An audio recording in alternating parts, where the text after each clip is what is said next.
বেশ কয়েকদিন হলো গরমটা একটু বেশিই পড়েছে। তো প্রচণ্ড গরমের জন্য কিচ্ছু খেতে ইচ্ছা করছে না।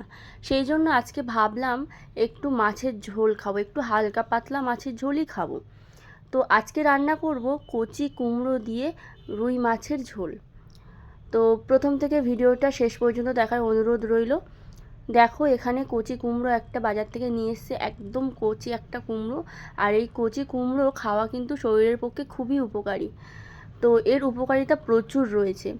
আর এদিকে দেখো রুই মাছ, জ্যান্ত রুই মাছ নিয়ে এসেছিলো, সেটাকে বাজার থেকে কেটেই এনেছিল, আমি ভালো করে ধুয়ে পরিষ্কার করে নিয়েছি। তার মধ্যে দিয়ে দিলাম লবণ, পরিমাণ মতো হলুদ গুঁড়ো, লঙ্কার গুঁড়ো, সব মশলাগুলো দিয়ে ভালো করে মাছটাকে মাখিয়ে নেব। বাই দ্য ওয়ে, আমি প্রিয়াঙ্কাওয়ালার ইউটিউব চ্যানেল থেকে তোমাদের সবাইকে জানাই অনেক অনেক স্বাগত। তো মাছটাকে ভালো করে মাখিয়ে নেওয়ার পর কিন্তু আমি মাছটা ভেজে ফেলবো। এই রকম মিডিয়াম সাইজের রুই মাছ দিয়ে কিন্তু এই কচি কুমড়োর ঝোল খেতে বেশ ভালোই লাগে। তেলটা খুব ভালো করে গরম করে নিয়েছি কড়াইতে। তারপর একে একে আমি মাছের পিসগুলো দিয়ে দিচ্ছি। এই যে মাছটা বড্ড ছিটকায় বলে আমি খুন্তিতে করে দিচ্ছি, এখানে হাতে তেল লাগার কোনো চান্সই নেই। তো দেখতে পাচ্ছ খুন্তিতে করে আমি একটা একটা করে মাছের পিসগুলো দিয়ে দিচ্ছি। আর গ্যাসটা একেবারে হাই ফ্লেমে রেখেছি যাতে মাছটা খুব সুন্দর ভাজা হয়। তো তারপর মাছের এপিট ওপিট উল্টে দেবো, দিয়ে মাছটাকে সুন্দর করে ভেজে নেব। আর আমাদের মাছটা ঠিকঠাক না ভাজা হলে ভালো লাগে না মাছের ঝোল খেতে। তো যাই হোক, মাছটা বেশ জ্যান্তই ছিল। আর এরকম জ্যান্ত মাছ দিয়ে কচি কুমড়োর ঝোল খেতে কিন্তু দারুণ লাগে। তোমরা হয়তো ভাবছো কচি কুমড়োর ঝোল আবার কেমন লাগবে খেতে, কিন্তু পাকা কুমড়োর থেকে কচি কুমড়োর তরকারি খেতে কিন্তু বেশি ভালো লাগে। তো তোমরা একবার ট্রাই করে দেখো, অবশ্যই ভালো লাগবে। আর এদিকে মাছ ভাজা তো হয়েই গেল, মাছ ভাজাটা সব তুলে রাখলাম। আর দেখো কুমড়োগুলো কেটে নিয়েছি, ঠিক এরকম ছোট্ট ছোট্ট করে পিস করে নিয়েছি, মিডিয়াম সাইজে।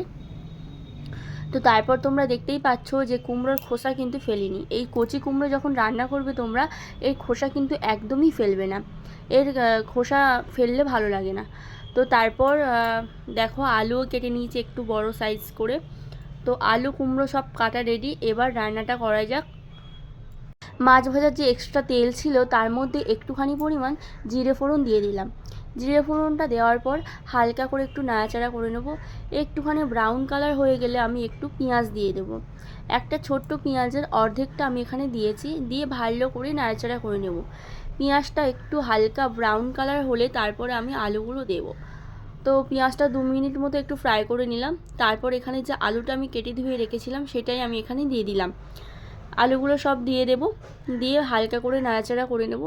একদম কম মশলায় এই রান্নাটা হবে, তো তোমরা চাইলে পেঁয়াজ নাও দিতে পারো।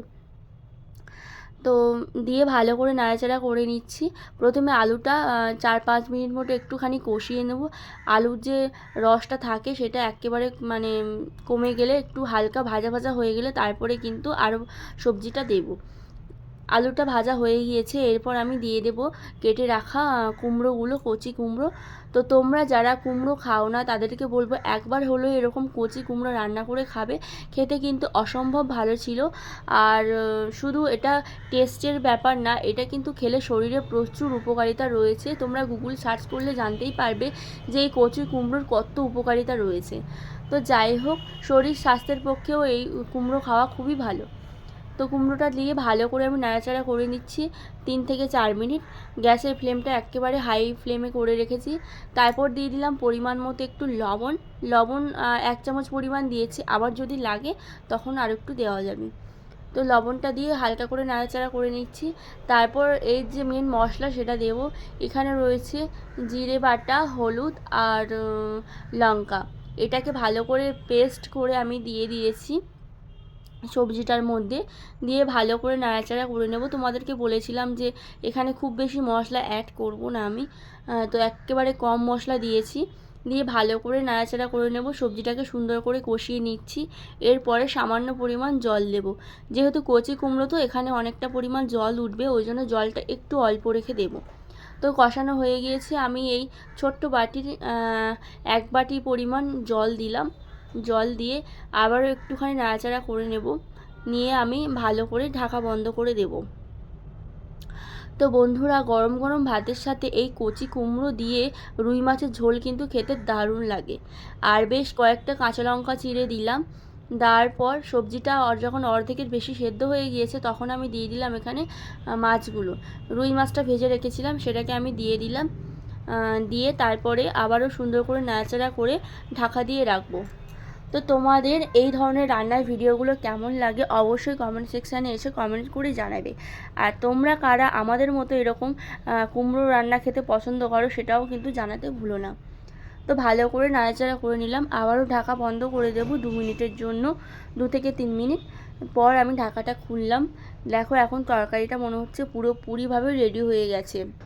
তো একটু ভালো করে ফুটিয়ে নেবো তরকারিটাকে, তারপরে আমি নামিয়ে নেব। তো গরম গরম ভাতের সাথে বাবা এই তরকারিটা খেতে খুবই পছন্দ করে, আর তার সাথে মাও খুব পছন্দ করে। এরকম হালকা পাতলা রান্না খুবই পছন্দ করে। আর যেহেতু প্রচণ্ড গরম পড়েছে এই কয়েকদিন, তাই ভাবলাম এই রেসিপিটা তোমাদের সাথে আজকে আমি শেয়ার করি।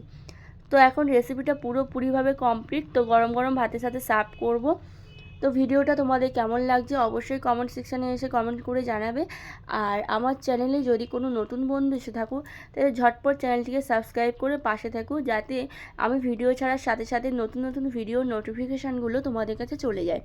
তো আজকের এই পর্যন্ত, সবাই সুস্থ থেকো, ভালো থেকো, টাটা।